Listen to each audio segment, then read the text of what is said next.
Maulan na araw sa ating lahat. Eto na. Ang ganda ng aming halaman dito sa may bintana, labas ng bintana. Ganda oh.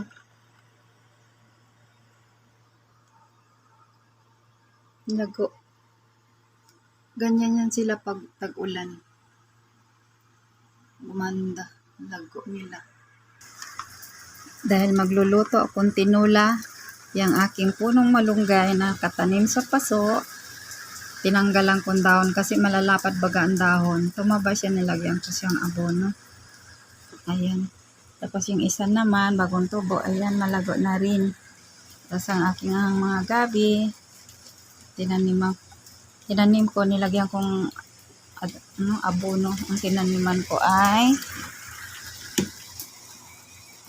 ko ay maasik-asik.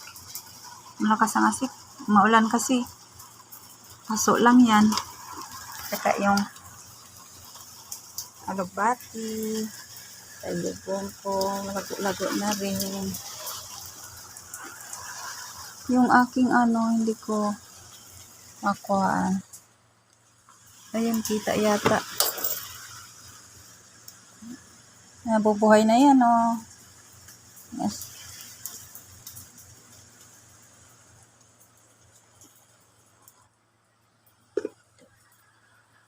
Ayan yung kinuha ko malunggay.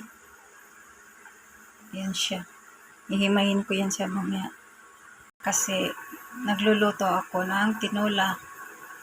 Ito yung tinula na manok. Kulo-kulo ko muna mamaya, ilagyan kita ng malunggay. Yung sarap. Para tanghalian. Ayan.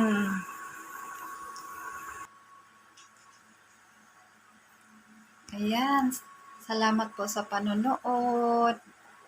Ayan, napakita ko na sa iyo yung halaman dyan sa labas ang taba, no? Kanyang kasi yan pag maulan.